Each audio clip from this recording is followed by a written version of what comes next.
Hi guys, welcome back to my channel. On this video, I will be discussing about database management.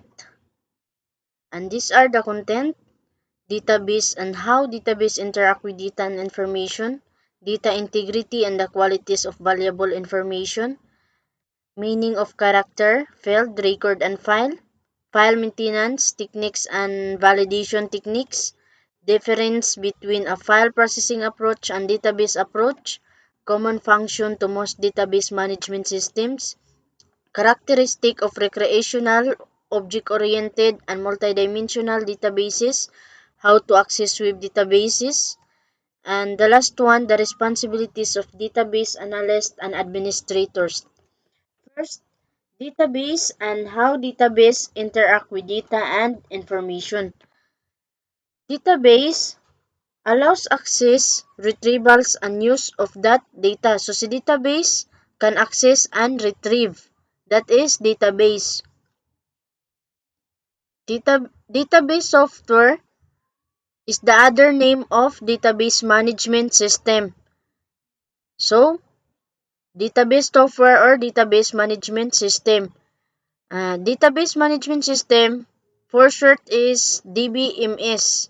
The abbreviation of database management system, DBMS. In DBMS, allows users to create first computerized database, modify and delete the data, sort and retrieve the data, create forms and reports from the data. That is the four that allows users to create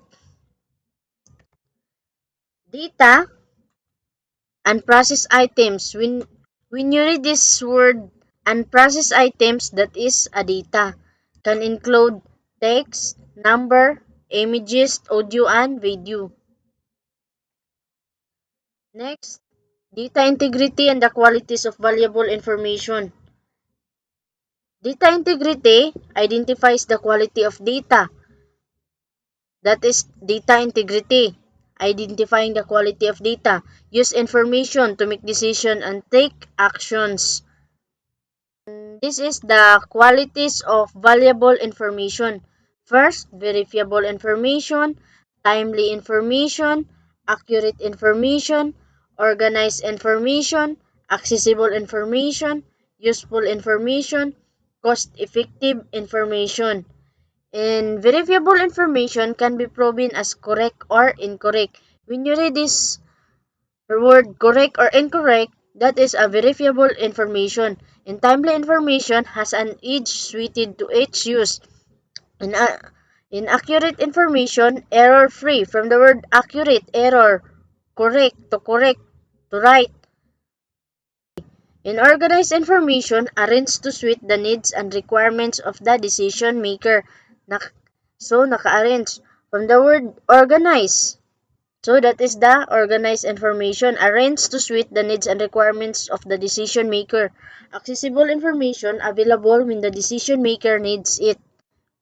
Available when the decision maker needs it. And useful information meaning to the person who received it. Cost-effective information give more value than it costs to produce. That is cost-effective information. Next, meaning of character, field, record, and file. Character means it bits grouped together in a unit form, a byte. So it bit group, that is a character. Can be number, letter, space, punctuation mark, or other symbol. So that is a character. There are a number, letter, space, punctuation mark, and other symbol. In field is a combination of one or more related characters or bytes and is the smallest unit of data users access. So si field same as character but is a combination one or more related to characters by or bytes and is the smallest unit of data users accesses. Smallest unit of data accesses. Record, group of related fields.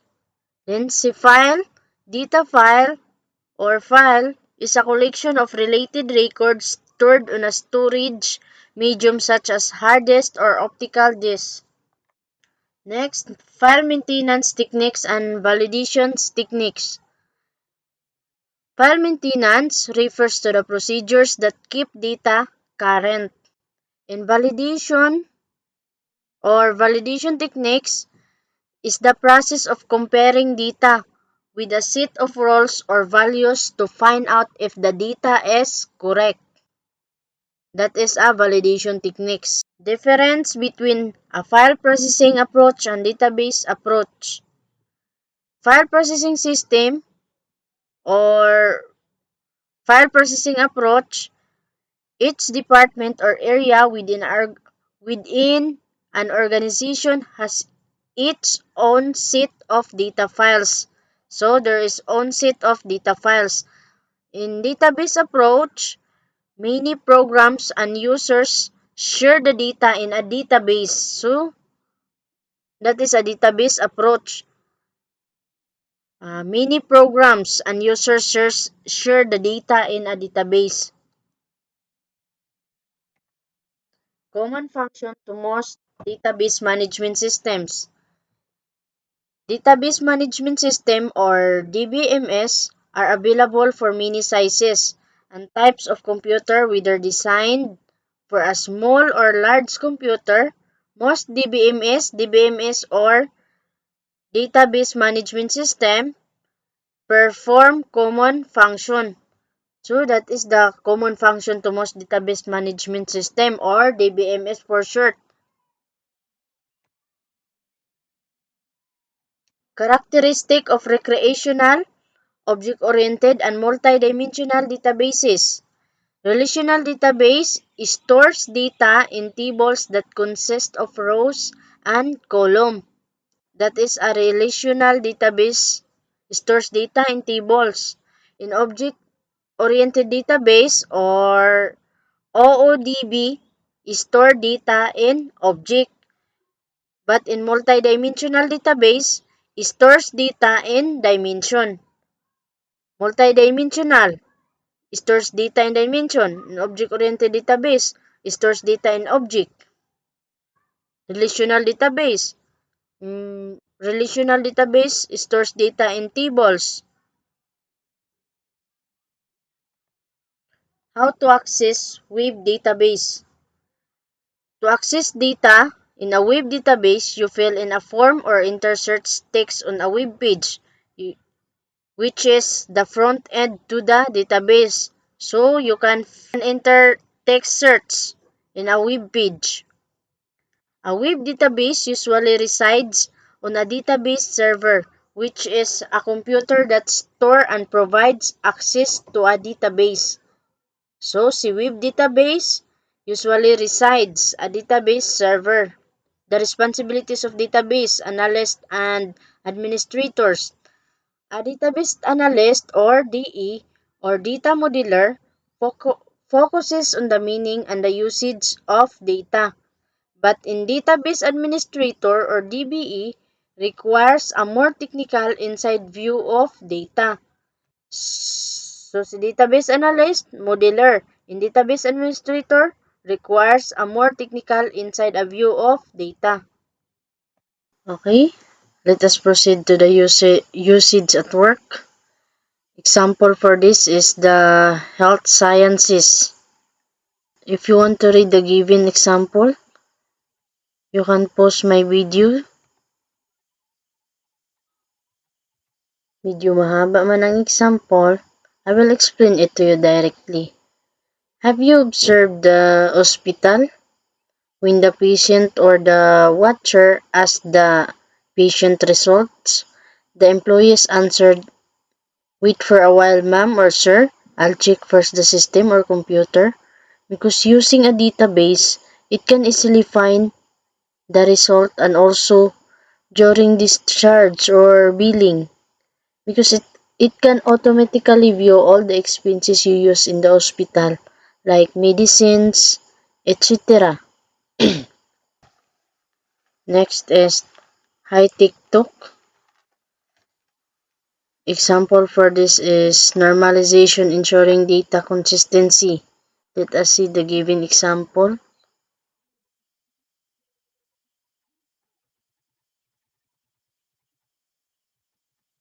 Medyo mahaba man siya.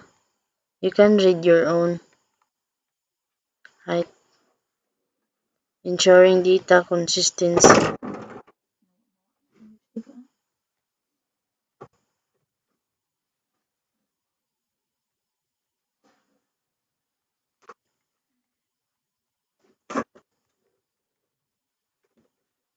In this high-tech talk, ensuring data consistency, for example, you scan the barcode of a product to automatically list down the code of the product into the name of the product. Next, companies on the cutting edge. Example, Oracle database software developer and Sybase unwired enterprise database and service leaders. Maybe these are the connection of a businessman to easily communicate their businesses. They will create a database so that they can easily define the effect or needs of their business. And the last one is technology trailblazer. CODD Relational Database Model Inventor. First, si Edgar Frank Code. His concept is considered one of the greatest technological inventions of the 20th century. I'll show you the picture of Edgar Frank. He is the one of the greatest technological invention. And also Larry Ellison, the Oracle co-founder and CEO, called his company's first database Oracle 2. So his first company's name first database Oracle 2. Larry, and I'll show you the picture of Larry Ellison. Okay, have you seen the picture? He is Larry Ellison. Okay, that's all for today. Thank you for watching and listening. I hope you will learn my topic.